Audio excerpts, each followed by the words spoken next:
Welcome to Local History, Legends, and Lore. I'm Julie Lugo-Serra, and today our guest is Stu Freeman. Stu is a third-generation Freeman making history in Culver City. Stu, thanks very much for coming in today. My pleasure, Julie. Alrighty, I want you to start telling us about your family and how they got to Culver City, and then we'll take a look at some of your memorabilia that you brought today. Great. My grandfather, along with my grandmother, my father, and my aunt, came to California in 1924. And they came here for a vacation initially, but loved it so much they decided to stay, settled in Culver City, opened up a grocery store, and we've been in the community ever since. That's Louis Freeman? That's Louis Freeman, right. Okay, and he came from? He came from Homestead, Pennsylvania, which is a suburb of Pittsburgh. That's a picture of our store back in the 20s. On the left-hand side there was an open-air market at the time. Eventually the front was closed up. But my grandfather was a real specialist in produce. He started back in Homestead, as I mentioned, with a push cart selling produce. And by the time he came out here, he was doing quite well. And I recently found an article that said that he was friends with Louis B. Mayer, from MGM prior to Mr. Mayer going into the motion picture business. So it was very good opportunity for my grandfather because we did a lot of business, or I should say my grandfather did a lot of business with MGM, both for the studio and for the animal compound that they had on Jefferson Boulevard. So the last shot that we saw, here we have it again. That's my grandfather behind the counter, 1937 is the date of that photo.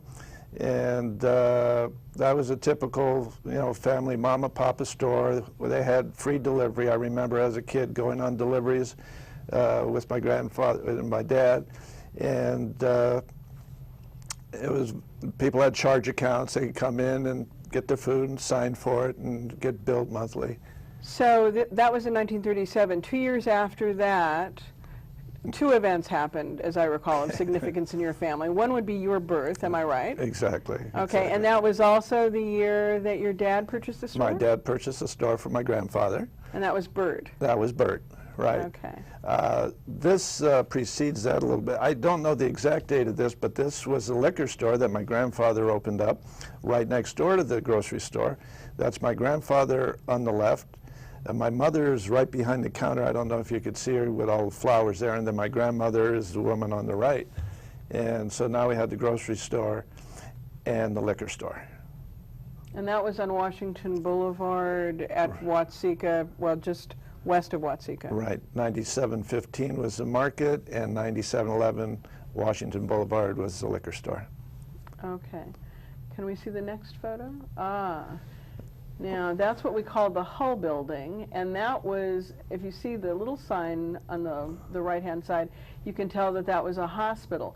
That was the first hospital in Culver City, and it was built in the 1920s and 1925? 1924 by Dr. Hull, and I have an article from the newspaper that tells all about it. It cost them $10,000 to build that hospital, had all the latest equipment. They had x-ray machines, which was state-of-the-art at the time. And they had a ramp. They didn't have an elevator in the building, but they had a ramp where they could move patients upstairs when they were convalescing, Now, that was marked by the Culver City Historical Society in the 1980s. It was actually our second marking. That's right. And Dr. Foster Hull, as I understand it from my research, was the special health officer of the city at one time. I didn't realize that. He took over from Dr. Mortensen, I think. So then basically what happened is that's on the corner of Washington and Watseka. Apparently the Depression hit everyone. Right. And he lost it in the Depression, didn't he? He lost Dr. it, Hall? and my grandfather somehow, some way, was able to buy it, and we still have it to this day, and it's gone through a variety of tenants. Cayman Shoes, I was in business in Culver City probably for 30 years. Sada's Flowers, who's still in business today, although different owners.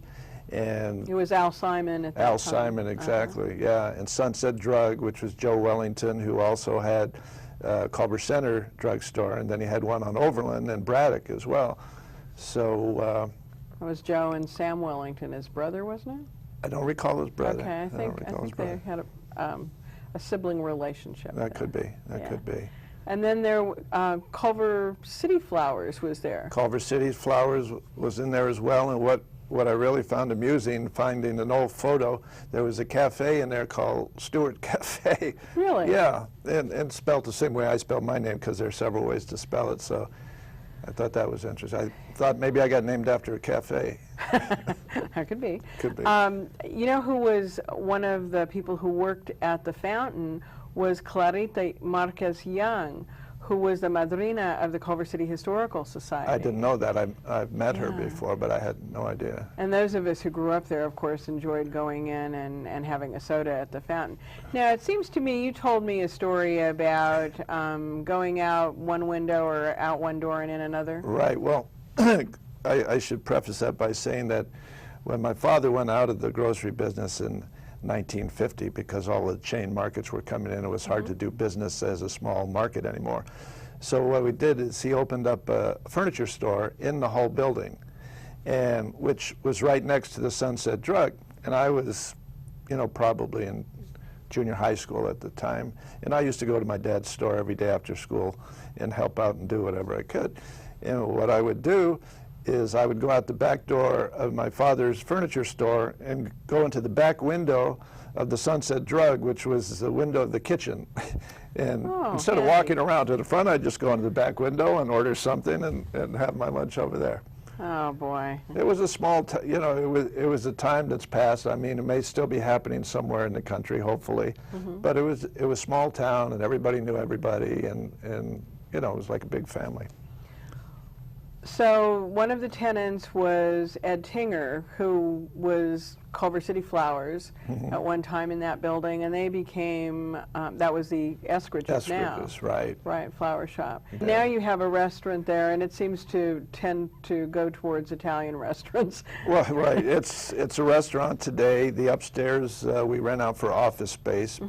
Actually, back in the days when my dad had the furniture store, the upstairs was used for apartments up there, and we had some really interesting apartments. It was, I could tell you some interesting stories about that. Well, we're here. Well, we're here. Can't tell them on TV? Is that what you're telling me? Well, there was a wonderful woman there, Mrs. Dubin, who was like 90 years old, and she was like the den mother for all these men who rented rooms. It wasn't like a real apartment house, it was like a day type of thing, but they stayed for it. And she took care of it. She cooked for everybody, and she was like the den mother, and she was just like a terrific lady. And when my grandfather passed away, she told my dad, as long as she's alive, to pay her, whether she's there or not. And she ended up living in our apartment house in Watseka and then going back to Kentucky. And but till the day she died, when my dad died, he told me, keep sending her checks as long as she's alive. And she was a special lady. But she told me a story one day. She told me, she was from Kentucky. She said, my mother told me when I was young, she said, the two things a good girl never does, and that's smoke a cigarette and bob your hair. So she'd never cut her hair. Oh. Said, and her big dream was to ride in a helicopter. But it was kind of indicative of my grandfather and the many things that he's done in the publication I've seen about how he treated people, and he was a very respected man. Well, the whole family has been respected for 3 generations. Yeah, I'm proud to be a part of it. That's for sure. the Hull building, as I recall, was also recognized by the city when they did their historic preservation study. And so it has the highest status. It's a landmark structure, and it's neoclassical in design. During the 1994 earthquake, it had some damage. Yes. And that's kind of an interesting story where you got the brick to replace it. Well, I scavenged all over the place, all over the city, you know, because those bricks were not being made today. I mean, there were similar ones, but not just like that. So I went Santa Monica, I went everywhere that I heard that there was earthquake damage and tried to get them. And then Sony was building their new studios over on Washington and tearing down the old buildings over there. And they were kind enough to let me have all of the bricks that they took over there. And the same mason produced them as produced the bricks that were in that building? Well, I'm not 100% sure, but it seems very similar. And I still, I still have about 1,000 bricks in my warehouse of that because, you know, I didn't know how much I'd need, and who knows what the future will bring. So I got every brick that I could find. That's great. That's my dad, Bert Freeman, with Leo the Lion, famous MGM lion that we all know. My dad loved the animals, and he was best friends with the people who, I don't know if you call them... The caretaker? Well, they were more than caretakers. They were the people when the movies needed animals. They went to Africa or wherever it was, and they got the animals. And there was this fella, George Emerson, I remember like yesterday. He used to wear this felt hat, and he had a partner, Frenchie, and he used to come in one time. They came into the market with a bear. I think I told you this story, you know, and they were feeding him bell peppers. And to me, I was probably 6 or 7. I thought that bear was 20 feet tall. You know, he wanted me to ride on his back, but I said, I don't think I will. But my dad was over. I've got pictures of him with the elephants, with Leo the Lion, and I've also got an article where he said his favorite animal was a rhinoceros that they had over there. Oh my gosh, they had actually one of the lots on Jefferson that was called the Monkey Farm. Oh, really? And that's where that probably was taken. Well, in an article I have here about when Dad retired and closed the furniture store, he tells about how the food that he used to take over there for all the animals, different foods for different animals. And I remember when they made the yearling that I had, you know, gone over there and fed the animals, and it was a great place. Well, he also supplied a lot of food for the commissary at MGM. Exactly, exactly. Okay. Yeah, and since my grandfather had this relationship with Louis B. Mayer, I remember that I had heard this story that, again, my grandfather was an expert with produce and melons, and so Louis B. Mayer would call him up, and my grandfather's name was Lou as well, say, Lou, pick me out some good melons.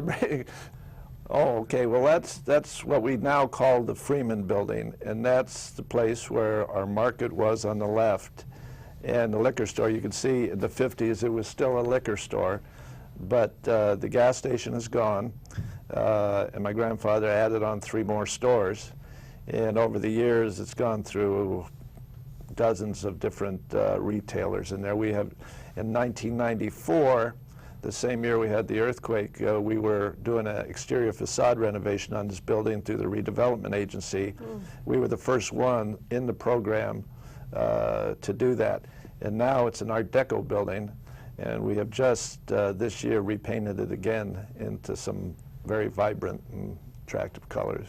This goes along with the downtown redevelopment, which is just great. Yeah. Let's take a look at the next photo. Now that's something that you and I can both relate to. That was the Meralta Theater where we spent our youth, our Saturdays, watching serials and cartoons. And I used to go to my father's business, leave the house, go down there. I'd go across the street to the movie and spend the day watching movies, and then go back to my father's store and go home with him.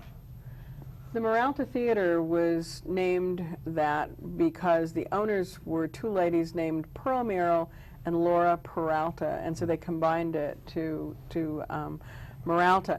I understand they also had their apartment on the 2nd floor where they could open up the drapes and they could watch the movies Great that idea. they were showing. It's the original So, home TV, right? Home just entertainment about, center. Yeah, just about. The first theater, I don't know whether you knew, was on the site of the Culver Hotel. Really? And Harry Culver had to move it, and so it ended up in that block. And that's where the Moralta Plaza is today. I see. Let's take a look at the next photo. Well, this is a picture of the Women of the Moose. My mother was a senior regent. She's like in the middle of that picture in the first row. She was very active, as was my grandfather, my father. Again, like I say, this was small town. And people joined Moose and the Elk. They were on bowling teams for these organizations. And they were all givers. They all gave back. I have a friend who always talked about all of the clubs in Culver City as the animal clubs because you had the moose and the elks and the lions. Right. Yeah. Let's see the Seroptimus float with your mom, who was Minnie Freeman, right? Minnie Freeman, that's her in the black Spanish outfit there. Again, in those days when we had the La Bayona Fiesta, part of it was the parade, which was always a fun event, and people would get on top of buildings and wherever they could to see the parade coming through. And, you know, it's part of old America we don't see anymore. They used to start that, I think, at Higuera and Washington and then go west. That was great fun. Oh, yeah. For sure. What else do we have? This is a picture of my grandfather. He's the one on the right. In 1924, when he was leaving Homestead, I have an article, the original newspaper article. It says, Lewis Freeman and family going to see California. It's always a dream of his to swim in both oceans, the Atlantic and the Pacific. And he came out and he had this beautiful car and he had a refrigerator in it. And they had planned to camp out, but if they couldn't find camping grounds, they'd stay in hotels. And I guess he just fell in love with California, fortunately for me. And so I grew up in California instead of freezing in Pittsburgh. That's my father. With, I had mentioned before, he had this Cushman scooter. We not only delivered groceries by truck, but if somebody needed something right away, Dad could run it over there in his little zippy delivery service. That's my sister and my cousin in the back, sitting behind him in the box. Oh my gosh. So you have a sister who's 3 years older? 3 years older than me, yeah. And that's Sandy? That's Sandra Freeman, yeah. Okay. Where was that taken? I see. I'm not sure. Clothes in the background hanging on the line. Yeah. I had always thought that possibly it was next to the store because behind the store at that time was a house. Ah. Yeah, it's before what's there now. Now this is an aerial view of downtown Culver City, part of downtown. And you can see the open space there. It was probably 1928 or thereafter, because as you mentioned, the City Hall was built then. And the store is in the picture there, as well as the Hall building. There it is. There's the store there. I have acquired this picture recently. I intend to have it blown up because I really want to see see, there was a house next door to it. Okay. In the back, so it could have been laundry. Across from it, you can see that's Washington Boulevard fronting the store, and then right across the street, that little triangular shape, is the two-story Washington building, which is actually on the National Register of Historic Places now. And that was built by one of Harry Culver's business associates, Mr. Lindblade. Oh, okay. All righty. I think my grandfather might have bought either the liquor store property or the market from Harry Culver, but I'm not sure. That could which. Be, because he acquired about 1.2 square miles of area, and that's how the city started, was that. I see. And then we turned into the 5 square miles that we are. Right. Okay. Can we go back? Oh, here we go. Okay. This is another one. This was 1938 front page of our Star News newspaper. Oh. Well, we had Tom Sawyer. I believe they made a Tom Sawyer movie at that time, and they had Tom Sawyer days where everybody dressed up in costume, and you know, if you didn't have a costume, they'd put you in the pokey. They had a cage in the back of a truck that they'd put you in and drive you around town. In Tom Sawyer days too? I think so. Oh, so that was probably the precursor to the Fiesta pokey. I think so. Yeah, that's my daughter and me. 1994, when we were doing our exterior renovation on what we now call the Freeman building. Okay. And she's 14 now. So that's been a couple of years. Right. For sure. Now, it seems to me that you were watching The Wizard of Oz with your daughter, and you kind of brought home the significance of MGM to the family. Can you tell me that story? Yeah, that's a great story. I think it's a great story because I obviously had a child late in life. It's my only child. And I had never thought of it before after having seen The Wizard of Oz a dozen times, but watching it with my 4-year-old daughter and watching Dorothy walk down the yellow brick road and all of a sudden getting in an argument with the apple trees and the trees starting to throw their apples at Dorothy, and it dawned on me, and I looked at my daughter and I said, "You know something, honey?" I said, "Those are your grandpa's apples." So that was special. It's a good memory, I hope, for her too someday. I'm sure it will be. That's downtown Culver City, and I think you used to go hang out at the bowling alley there, didn't you? My dad used to bowl several times a week. He was on the team for the Moose, and my mother bowled as well. And I remember distinctly one night coming out of there with him, and it was snowing. That was the first time in my life, you know, growing up in Southern California, you don't get to see a lot of snow unless you leave town, and it was snowing. It was a memorable night, but it was fun. We had the Moose team, and I think he was also on a team for our temple. So now, at the far end of that block was Irv's Richfield Station, I think. Right. And as you came forward, there was a pool hall? There was a pool hall next to Mary Evelyn's Donut Shop, which was on the corner, another place that we hung out. And there was a pass-through window from the pool hall into the donut shop, so they used to pass food back and forth in there. And yeah, I remember going over there with my dad. But I had an interesting memory too about, you mentioned the Richfield Station. When I was a kid, when I was driving with my mother, I actually fell out of the car right in front of the Richfield Station, and one of the attendants came out and picked me up. I wasn't hurt, but you know, picked me up and put me back in the car. Oh, that's great. Got a lot of Culver City memories. Yeah, I guess so. And so in that block today, that's going through a lot of redevelopment. Oh, sure. That's our new theater, our new entertainment center. But recently, there was an article in the local paper about, you know, we have the new theater, so we're really going to have some fun in downtown, like implying that we haven't had fun before. But whoever wrote that wasn't here then. We had the bowling alley, and we had the Meralta, and we had the Culver, and we had the parades, and we had all kinds of events going on. So it's always been fun. It went through a slow period, but it's definitely on the upswing now in a very positive way. Now, just on the side closer to Van Buren, there is also one of the largest radio syndicators in the country. The largest in the world, actually. In the world? Yes. Okay, and that's Westwood One. Yes. And they're in the brick building next door. And then I think there's Gus Prado signs. Right, Gus Prado. And then the Thai restaurant where Mary Evelyn's was on the corner of Irving Place. Right. Well, Gus told me a story because that was a pool hall for like 40 years. And Gus told me he's had a sign store there for 20-some years. And he said one day a guy comes walking in the back door with his pool cue in his hand. He says, "What happened to the pool tables?" You know, you know, he hadn't been there 20 years, just assumed it was still a pool hall. Well, and they've taken the Washington Culver X and they've changed it as well, so you don't have an X anymore. Exactly. And you can actually go walk around the town plaza because there's no street in between. Yeah, it's very nice. I think it's going to do a lot for... Yeah, it edges on the Culver Hotel, which is where they put the little people up in for the Wizard of Oz. Oh, right. When they filmed that. Sure, yeah. Right. Yeah, so. I remember my dad telling me about how, you know, the town was filled with these, what, 100, 200? Over 100. People they brought from all over the world. You know, I mean, these weren't all Americans. You know, they had German-speaking, French, Swedish, and all that. So it was quite interesting, you know, and they would come into our store. Jerry Mirren, the Lollipop Kid, still comes to Culver City and drops in every once in a while.